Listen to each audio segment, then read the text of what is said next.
Cúbreme, abrázame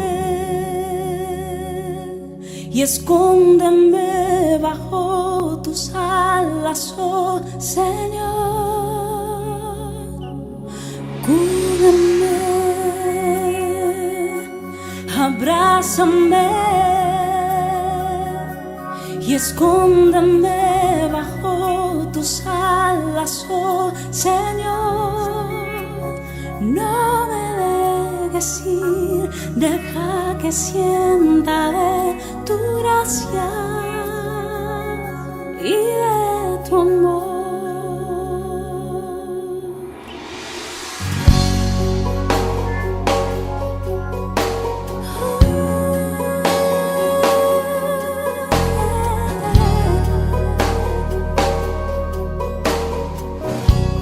Buenas tardes, queridos amigos de este programa.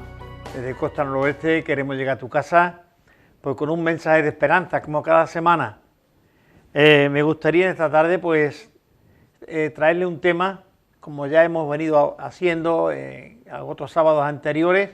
Estamos haciendo un recorrido a vista de pájaro por encima del Evangelio de Lucas y de Marcos también. En este caso hoy vamos a hablar de Marcos, aunque el hecho también lo registra Lucas, ¿verdad? Porque Lucas, Marcos y Mateo son sinópticos que le llaman porque prácticamente dice lo mismo los tres.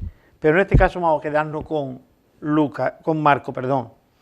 Sí, invitarle o presentarle al invitado de hoy, que hace tiempo también que no viene con nosotros, pero bueno, nos da alegría tenerle con nosotros. Don Francisco Reyes, muchísimas gracias por acompañarnos. Gracias por la invitación. Él es médico internista por muchos años. Le conozco más años que de médico, pero bueno, somos buenos amigos y siempre está dispuesto a venir cuando queremos tratar algún tema. Y el tema de hoy es un tema que lo busqué a él precisamente por eso mismo, porque es la sanidad de una mujer que tiene un problema físico y se lo propuse y me dijo, pues vale, vamos a entrar al tema, ¿no? Bien, el hecho se registra lo mismo que en Lucas, pero voy a leer en Marcos, y es una mujer que tiene flujo de sangre. Ya eso nos lo va a explicar él ahora durante la entrevista. Dice que vino uno de los principales de la sinagoga llamado Jairo, y luego que le vio se postró a sus pies y le rogaba mucho diciendo, mi hija está agonizando, ven y pon las manos sobre ella, que sea para que sea salva y vivirá. Y después que fue pues con él y le seguía una gran multitud y le apretaba. Pero una mujer que desde hacía 12 años padecía de flujo de sangre, había sufrido mucho por muchos médicos y gastado todo lo que tenía y nada había aprovechado, ante le iba peor.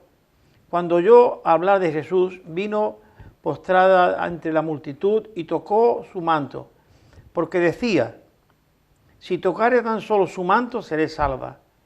Y enseguida la fuente de su sangre se secó y sintió en el cuerpo que estaba sana de aquel azote. Luego Jesús, conociendo en sí mismo el poder que había salido de él, volvióse a la multitud y dijo, ¿quién ha tocado mi vestido? Sus discípulos le dijeron, ¿ves que la multitud te aprieta y dice quién te ha tocado? Pero él miraba alrededor para ver quién había hecho esto. Entonces la mujer, temiendo y temblando, se postró delante de él y le dijo toda la verdad. Y él le dijo, hija, tu fe te ha hecho salva, ve en paz y queda sana de este azote. Jesús, escucha.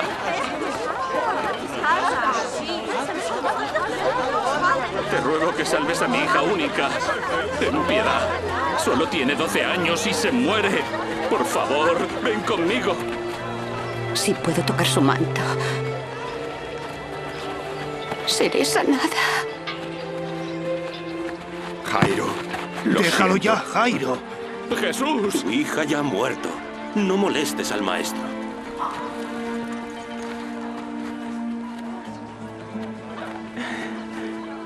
No temas. Solo ten fe y tu hija sanará.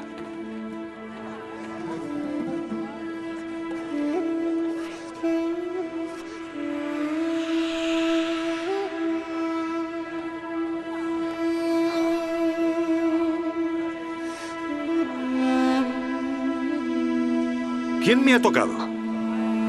Me han tocado porque he notado que salía poder de mí.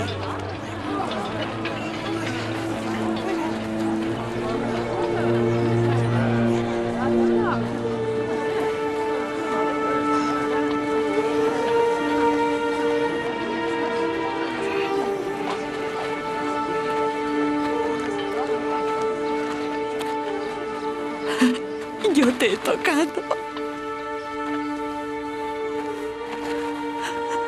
12 años con hemorragias. He gastado todo en médicos que no consiguieron nada.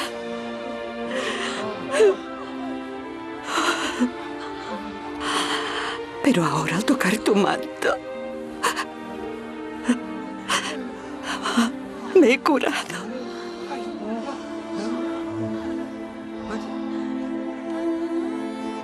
Hija, tu fe te ha sanado.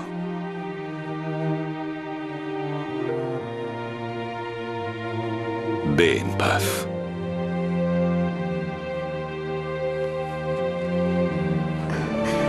Gracias. Bien, querido amigo, este es el relato que hoy nuestro invitado, don Francisco Reyes, y como profesional de la medicina, él nos va a explicar, pues esto que muchas veces quizá para nosotros no lo entendemos, y él sabe muy bien de todos estos temas.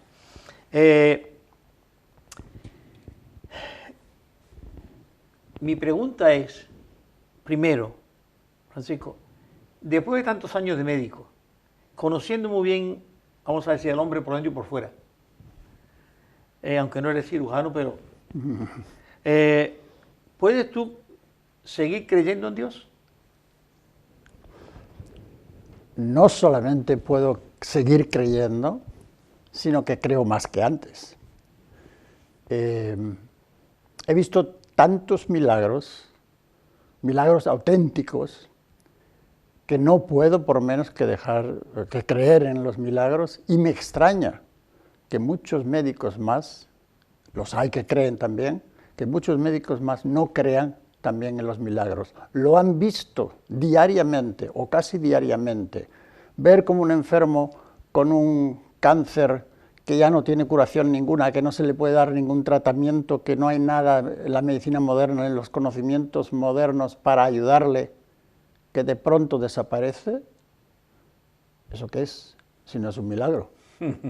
Yo he visto, conozco muy cerca una señora con un tumor uterino diagnosticado por mí primero, luego por un ginecólogo, luego confirmado con un TAC que vieron 2 radiólogos muy profesionales y 3 ginecólogos más, y dijeron hay que operar, y se operó.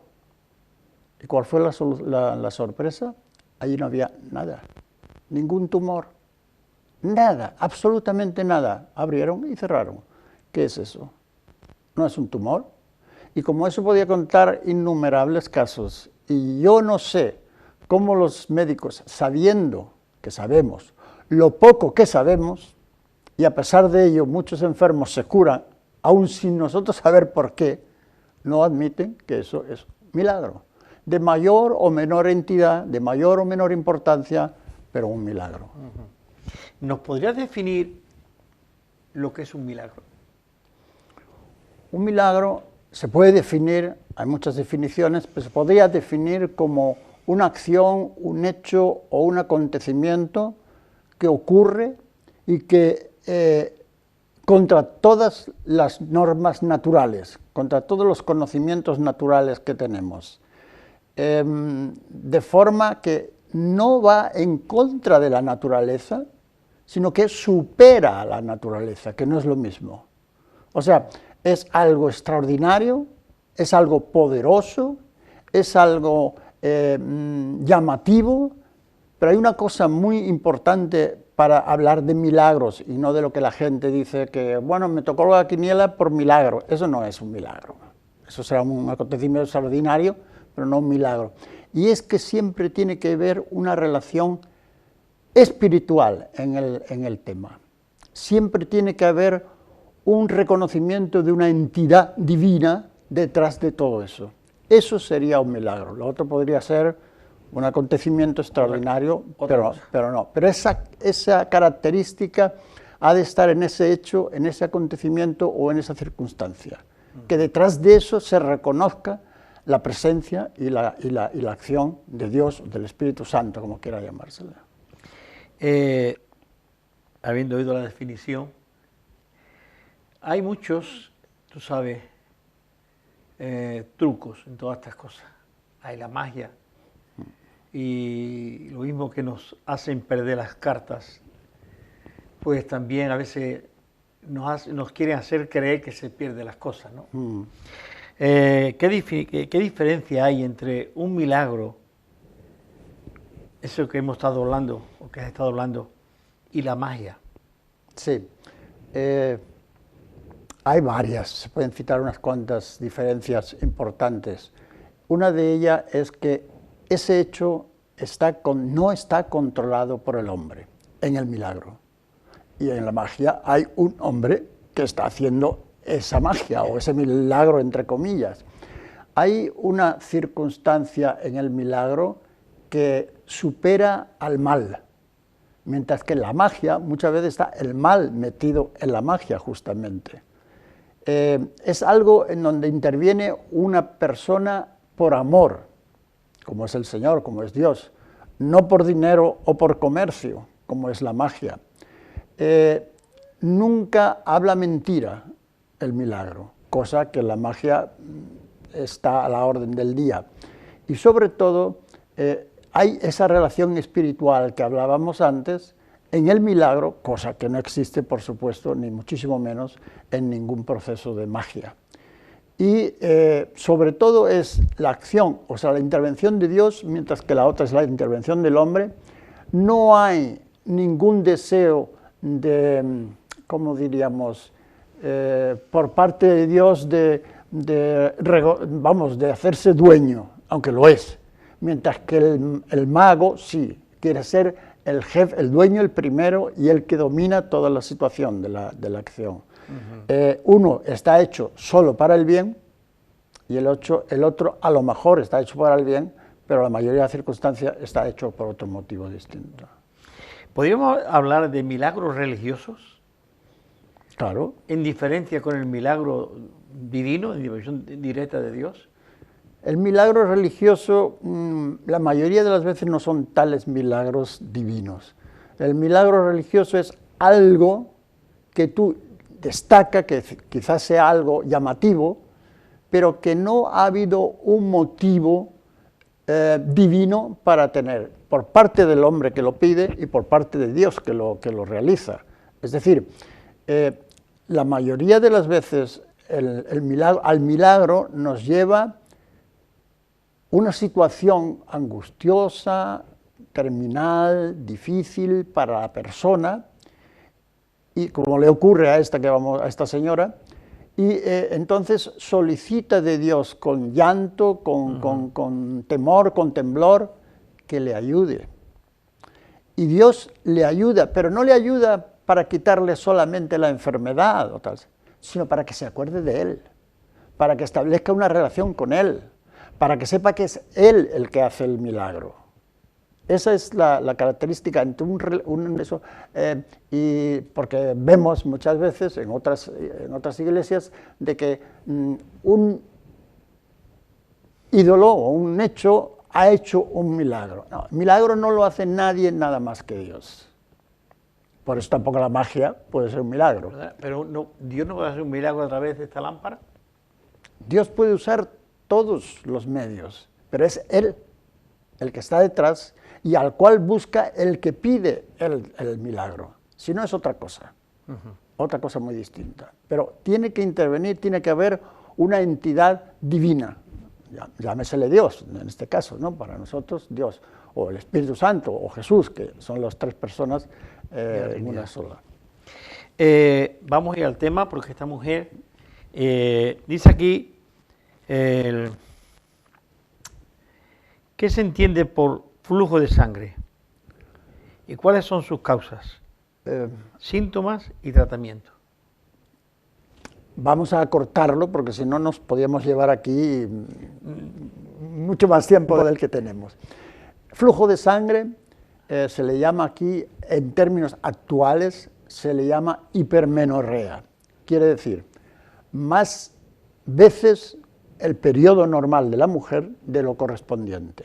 Es decir, que el periodo normal, con su hemorragia normal, no duran 28 días, término medio, porque puede durar de 28 a 30 y tanto, pero bueno, siempre que sea menor de 25 años, de 25 días de duración de un periodo a otro, se habla de hipermenorrea, que es una acentuación más rápida entre un periodo y otro, que hay menos espacio entre unos periodos.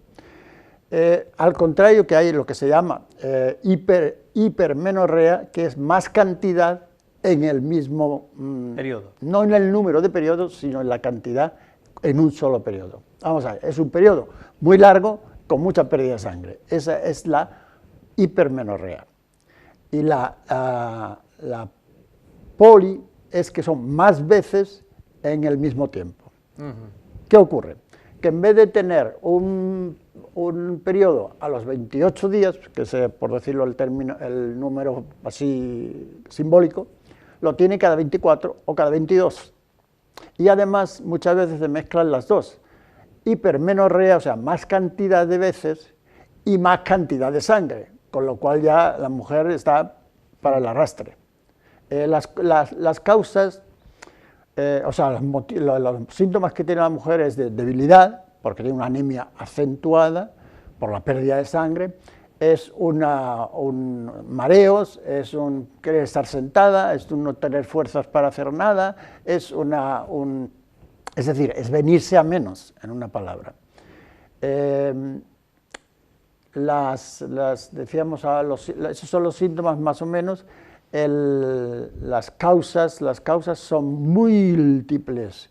Hay una lista que se podría hacer de 40 cosas que pueden hacerlo.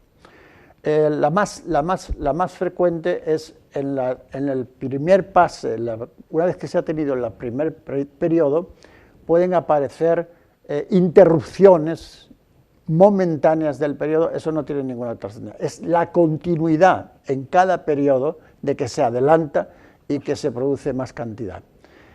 La mayoría de las veces son debidas a disfunciones hormonales de la mujer, que son las que dominan la menstruación. Son falta, por ejemplo, de prolactina, falta de progesterona, falta de hormonas tiroideas, un montón de hormonas que forman parte de la menstruación y que por déficit no siguen el ritmo que tienen marcado. Tratamientos. En el tiempo de Jesús, ninguno prácticamente, aunque hay métodos naturales para usar, pero que no tienen mucho valor. El tratamiento es básicamente establecer cuál es el fallo que hay hormonal y sustituirle la hormona por la que le corresponda. Ya está. Bien, estamos hablando de una enfermedad, por lo visto en este caso, muy antigua. ¿No? Muy antigua, de siempre, desde que la mujer es mujer, y seguirá viéndolo hasta que haya mujer. Y hoy es muy frecuente, es muy frecuente. Es muy frecuente. Sobre todo en las mujeres jóvenes. Es muy frecuente. Sí. Anda. Bien, la pregunta va. Estamos hablando de una enfermedad muy antigua, pero en tiempo de Jesús no era tan antigua, como he dicho. ¿Qué significaba y qué consecuencias tenía esta enfermedad? Ese es el centro de la historia. No el que tuviera flujo de sangre, que lo hay muchos. No era única ella, ni muchísimo menos. Pero en el tiempo de Jesús, a esta enfermedad, aparte de lo que es la enfermedad en sí misma, se le añadía un montón de cosas. Hay que tener en cuenta que la Biblia está escrita por hombres. Y la Biblia, lo voy a decir con todo el respeto, es un poco machista en ese sentido. No, era lo que existía, era lo que había. Entonces, esta mujer, aparte de las molestias físicas que hemos dicho que se presentan, de debilidad, de falta de fuerzas, de no querer hacer nada, de no poder hacer nada, de marearse, en fin, todas esas cosas que ocurren, dolores abdominales, aparte de todo eso propio de la enfermedad, hay que ver las circunstancias en que vive esta mujer y en aquel tiempo. Una mujer con esta enfermedad podría decirse que no vivía en todos los sentidos. Era una mujer desechada, despechada, desheredada, si hubiera heredado, en el pueblo de Israel. Si leyéramos Levítico, que viene muy bien explicada, cuando hay flujo de sangre, qué es lo que tiene que hacer la mujer, nos daríamos cuenta. Es decir, la mujer con flujo de sangre era, no sé si decir peor que la lepra en aquel entonces. Es decir, no podían ir al culto, a la sinagoga, no podían casarse ni prometerse, no podían tocar a nadie, no podían tocar, tenían que tener cuidado que todas las cosas que tocaran no lo tocara ningún otro, porque el que lo tocara sería tan inmundo como era ella. No podía reunirse con la gente, no podía tener hijos, lógicamente, porque eso trae una imposibilidad para tener hijos, y estaba en una situación de yo diría un muerto viviente, poco más o menos. No podía reunirse en la calle con nadie, no podía saber nadie que ella era con flujo de sangre, o lo que era decir inmunda. Para la ley judía, esto era lo peor casi que se podía tener, porque la relación, desde luego no podía tener hijos, que digamos, en el Antiguo Testamento, lo máximo que podía tener, lo mejor que podía tener una mujer, es tener un hijo, y si era varón, mucho mejor, pero ella no podía tener hijos, o sea, estaba desechada a todos los niveles, nadie hablaba con ella, vivía sola, no podía heredar, sus padres la desechaban, la echaban de su casa. O sea, es una circunstancia cultural y social imposible de comprender. Entonces uno comprende lo que le pasa a esta mujer cuando quiere ver a Jesús. ¿Cómo consigue, cómo hace para poder ver a Jesús? El asunto de la llegada es que esta mujer tenía forzosamente que atravesar entre medio del grupo tan enorme que rodeaba a Jesús, lo cual le hubiera supuesto el apedreamiento, el lapidamiento de ella. O sea, si no hacía lo que sabía que tenía que hacer y ponía en peligro, digamos, en peligro de enfermedad y de impureza, con lo que eran los judíos de entonces, y de impureza a todos los que tocase. Entonces, para poder ella acercarse, tenía que pasar desapercibida, cosa que no era fácil, y por eso ella dice, no va a tocar a Jesús, va a tocar el bordón de su vestido, para que no toque a la persona, sino solo tocar el bordón de su vestido. Imaginemos qué está pensando esa mujer para decidir hacer eso. Después de que ha ido de médico en médico, como hoy también va mucha gente, de médico en médico buscando ayuda. Y lo único que buscó es quedarse sin una perra gorda. La cuestión es de dónde sacaba esa mujer la perra gorda que tenía, porque la mujer impura no tenía dinero, nadie le daba dinero. Quizás hacía algunos trabajos que no sabemos cómo, o tenía algún dinero de su familia todavía o algo así. Y esa mujer iba cada vez peor, no mejoraba, sino que cada vez, no es que los médicos fueran malos, hay que decir que entonces apenas había médico. tengamos en cuenta que los judíos consideraban la enfermedad como un pecado, no como una enfermedad realmente, sino como un pecado. Entonces, en el pueblo judío prácticamente no había médicos. Los pocos médicos que habían eran extranjeros, eran griegos, más presumiblemente, o de los países alrededores. Y estos se habían quitado hasta la última peseta, por decirlo en términos españoles. Y a pesar de eso, seguía peor. No le quedaba ninguna otra salida. Y ella oyó de Jesús que sanaba a los enfermos, que curaba a los que estaban con defectos físicos, que curaba ciegos, que curaba sordos, y diría, me da igual, yo estoy para morir, o sea, estoy viviendo para morir realmente. Entonces ella se decidió a ir a ver a Jesús. Se arriesga. Se arriesga, pero arriesga su propia vida, su propia vida. Arriesgó. Ahora, ¿qué fue el hecho que obró el milagro? ¿La mujer o Jesús? ¿Dónde está el hecho del milagro? No.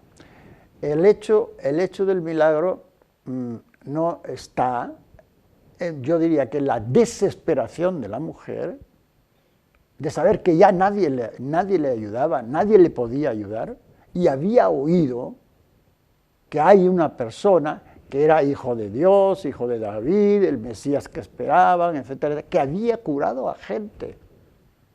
En ella nació una confianza, una esperanza, un deseo. Y ella esperó, confió en que esa persona que había hecho tanto, también a ella le podía ayudar, es decir, su fe. Pero es que además, no lo digo yo, lo dice Jesús. Jesús es el que hace el milagro, pero no el qué es lo que motiva a ese día, a ese milagro. Tu fe, tu confianza, tu esperanza, tu deseo, tu valor. Ese es el que motivó y Jesús hizo el milagro, como lo hizo muchas otras veces, pero por la fe del que lo solicita. No que me toque la lotería, sino por una fe de algo que tú necesitas imperiosamente para poder seguir viviendo. Curiosamente tenemos dos casos en el que, digamos, a esta no la habían descubierto, por lo cual no la quisieron pues apedrear, pero a la otra mujer que adúltera, esa sí quiso apedrearla, ¿no? Lo hicieron. Y Jesús le dio la fórmula, ¿no? En este caso, Jesús no dice, bueno, mira, es que hay que apedrearla, ¿no? Sino que le dio la fórmula también, ¿no? Sí. Hay otro caso en el que dice, bueno, según tu fe te será hecho. Claro, siempre pedía Jesús lo mismo. El milagro es eso, algo que espera tú con confianza y con fe y nos enseña hoy día lo que tenemos que hacer, y el Señor Jesús que oye tu oración y la hace, la pone en hecho. El caso del ciego Bartimeo, que gritaba a Jesús, hijo de David, ten misericordia de mí. Alguien se acercó y le dijo, ten ánimo, ten confianza. Jesús te llama, ¿no? Sí. Es igual que el caso este, es lo mismo, es exactamente lo mismo. Pero hay una cosa, esta mujer posiblemente la gente no se dio cuenta de quién era, ¿no? Pero luego leemos que Jesús dijo, ¿quién me ha tocado? Pero si estamos todos aquí empujándonos unos a otros, ¿cómo va a preguntar quién me ha tocado? Pero él quería que esa mujer diera la cara. Él y buscó, y cuando la mujer se dio cuenta que la estaba buscando y que la iba a encontrar, obviamente, con todo temor y temblor, dice la Escritura, con todo temor y temblor, confesó lo que había hecho, su enfermedad y su pecado, el haberse acercado y haber puesto en peligro a todos los demás y tal y cual, y llorando, le confió todo, o sea, se confesó a Jesús. Y Jesús le dijo, porque eso es una demostración de confianza a Jesús, de que Jesús no le regañó, podría haberlo hecho, pero no le regañó. Le dijo una palabra que le tuvo que sentar, ¿cómo te diría yo? Como algo salvador para ella, algo imposible de que ella lo pudiera haber oído antes. Le dijo, hija. Ella era un animal. O por lo menos hacía muchos años que a nadie le decía hijo. Era un animal. Ella era un animal en el pueblo judío, tal como se entendía la enfermedad, y más esta que era de impureza.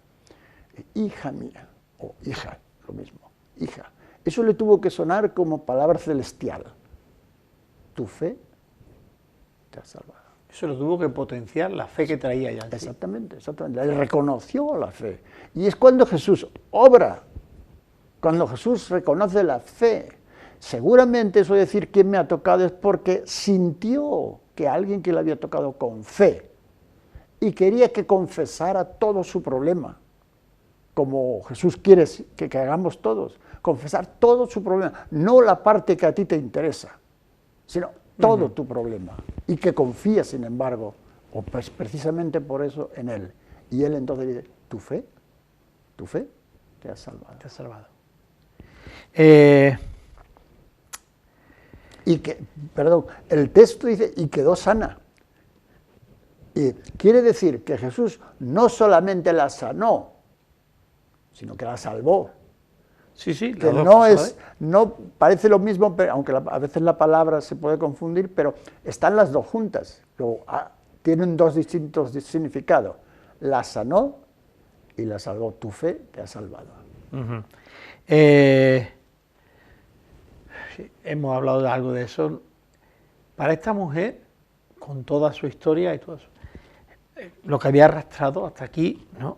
Y 12 años, 12 años. 12 años. Se había empobrecido, anímicamente estaría por los suelos, físicamente estaría derrumbada. Sin embargo, cuando Jesús le dice, tu fe te ha salvado, ¿qué significaría para esta mujer oír esas palabras? Primeramente, cuando le dijo eso, cesó el flujo de sangre. Ella notó. Claro, si ella es como el que está, yo qué sé, se orina continuamente y de pronto ya no se orina más. Pues con la sangre más todavía. Ella tendría que ir llena de paños por todas partes para contener el flujo de sangre. Y notó que el dolor le desapareció seguramente y que ya no echaba sangre. No necesitaba comprobárselo, seguro que ella lo notaba por sí misma. Y eso lo notó ella inmediatamente. Y con eso, pues, se libró de todo lo demás. No solamente de la enfermedad, sino de las consecuencias de esa enfermedad. Todo ese padecimiento psíquico que ella tenía, social, cultural, de todas las maneras, se liberó. Totalmente. Se sentó liberada. La reacción del pueblo, como en todos otros casos, siempre es la misma. Sin embargo, hay un texto que he citado en otro programa, de Job 11:18, que dice, ten confianza porque hay esperanza. Claro, claro. Y no sé si alguien le dijo a esta mujer eso, ¿no? Pero creo que fue al ciego Bartimeo que le dijeron, ten confianza, el Señor te llama, ¿no? Sí, sí. Es decir, realmente cuando Jesús toca la vida de la persona, se multiplica la confianza, se potencia. Si hubiera alguna pregunta más, yo te diría, ¿qué es la fe, Paco? Sí. Si quisiéramos definir la fe. La fe lo define el apóstol Pablo.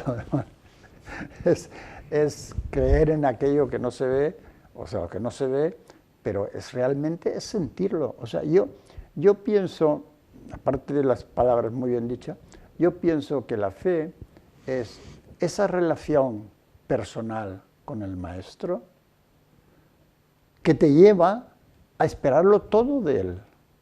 Pero no porque sí, sino porque ya tiene una larga experiencia de cosas por las cuales te ha ayudado, te ha llevado, te ha corregido, te ha enmendado, te ha hecho tantas cosas que tú no tienes más remedio que decir, ¿en quién voy a confiar?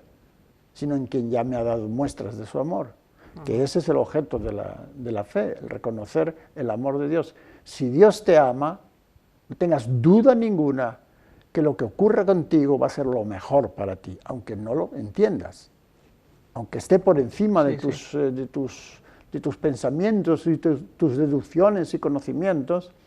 Él hace ese milagro, y ahora con todas las palabras, el milagro entero, hace ese milagro contigo, para establecer esa relación de padre e hijo.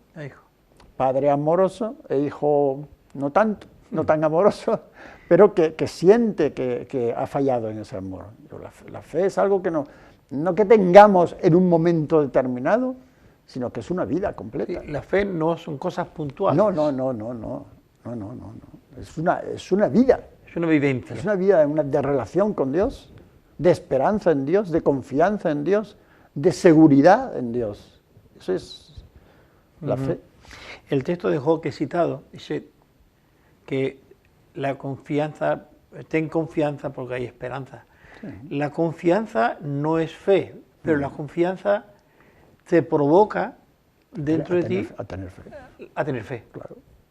Es decir, nunca me has fallado. O leámoslo al revés. La fe se demuestra en la confianza. En la confianza también. Sí, nunca me has negado nada, pues con toda la confianza, con toda la fe del mundo, voy y digo, oye, Francisco, ¿me puede atender en este sentido? Entonces, ¿por qué? Porque hay una confianza, claro. No eres un extraño. Que se ha generado ya a lo largo del tiempo también. Sí, quizás... Hay una... Sí. Una... Oh, perdón. No. No sé, creo que el tiempo se nos va a ir, pero si tuviese alguna idea para lanzar al auditorio que nos está escuchando, sí. Como profesional de la medicina, y muchos te conocerán de tu trabajo, ¿tú qué le dirías en cuanto a la fe? En cuanto se encuentran mal, ¿cómo tú podrías enfocarlos? Yo pienso, estoy seguro que algunos o muchos de los que nos están oyendo pensarán, ¿y por qué Cristo hoy no hace lo mismo que hizo entonces? ¿Por qué Jesús no nos cura de nuestras enfermedades que nos provocan dolores, molestias, malvivir, desilusión, etcétera, etcétera? ¿Y por qué no nos quita el dolor de perder a nuestros seres queridos y nos hace sufrir y todo esto? ¿Por qué no lo hace hoy? Y yo le digo, lo que ya está implícito en lo que hemos hablado hoy, que yo estoy seguro que si tuviéramos la misma fe que esta mujer, Dios haría los mismos milagros, y los hace. Estoy seguro que los hace. Sí. Pero digo, para los que se preguntan a sí mismos, yo diría que si Jesús encontrara en ellos esa fe que encontró en esta mujer, los milagros serían hechos. Y si no los hiciera, sería porque no son lo que nos conviene. Perfecto. Porque a veces puede ocurrir que pidamos milagros que no van en nuestro provecho. Y sí. Dios verá que lo pedimos, lo necesitamos, lo solicitamos y le amamos aunque no nos cumpla el deseo. Él nos ama aunque no nos cumpla el deseo. Pero si lo necesitamos y Él ve que es bueno y tenemos esa fe, Él hace el milagro. Y hará los mismos milagros que hizo entonces por su... Hay que tener en cuenta que Jesús no quería hacer milagros. En realidad, Él no quería hacer milagros. Muchas veces la fe de la gente le obligó a hacer los milagros. Por eso dice más de una vez, no digáis nada, callaros y tal y cual. ¿Por qué? Porque aquellos milagros, por muchos judíos, querían ser utilizados para que Él fuera el Mesías que ellos esperaban. El Mesías que iba a librarlo de los romanos, el Mesías que iba a acabar, que iba a ser del pueblo judío otra vez, un pueblo como con David, con Salomón y con todo esto y tal y cual. Y ese no era el objeto de Jesús para venir a este mundo. Era para librarlo de sus pecados. Él vino a salvar, dice. Él vino a salvar todo lo que se había perdido. Y perdido estábamos, y algunos estamos hoy todavía. Perdido. Bueno, querido amigo, tenemos que ir terminando. El tiempo se nos marcha y corre, los relojes no se paran nunca. Estas pilas automáticas que le han puesto a estos relojes. Agradecer, Francisco, que nos acompañe esta tarde, dándonos estas explicaciones, bueno, creo que tan convincentes, y más de tu boca, un profesional por muchos años. Yo sí me voy a quedar con la frase esta de ten fe, tu fe te ha salvado. Jesús, como ha dicho don Francisco, pues no vino tanto como para sanar, sino que fue provocado a hacer el milagro, ¿no? Pues me gustaría que tú provocara a Cristo a que te salvara en esta tarde. Él ya fue a la cruz y pagó el precio. Ahora tú, acércate a Él con la confianza, porque en Dios hay esperanza. En el corazón de Dios hay un lugar para ti. Y Él quiere sanarte, Él quiere salvarte. El plan es que tú vayas un día con Él al cielo, a disfrutar con Él, su presencia. El tiempo que te quede en la vida, en la tierra, los puedas vivir disfrutando de su presencia, pero que una vez que cerremos los ojos, tengamos la confianza de que volamos a un lugar más maravilloso. Esto no es una utopía. Esto lo dice la Biblia, la palabra de Dios, libro que no miente. Dios no es hombre para que mienta, ni hijo de hombre para que se arrepienta. La palabra de Dios es eso, palabra de Dios. Tú deberías de leerla. Yo tengo hoy esta Biblia para ti, esta es la tuya, este es el formato que tengo ahora y te la estoy regalando, sin ningún compromiso. Tú me llamas y yo te la entrego. Si no eres de Sanlúcar y de otro lugar, te la mandaremos allí. O buscaremos a alguien que se acerque y te la lleve. El milagro que ocurrió en la vida de esta mujer puede ocurrir en la tuya. Si tú eres capaz de pedirle a Dios con toda la fe del mundo, con toda la confianza del mundo, Señor, entra en mi vida, perdona mis pecados. Y Dios promete rehacer tu vida con Él y quizá con el entorno en el que tú vives también. Solamente agradecer a don Francisco su presencia con nosotros y que Dios le bendiga. Igualmente. Y a vosotros igual. Nos vemos la semana que viene.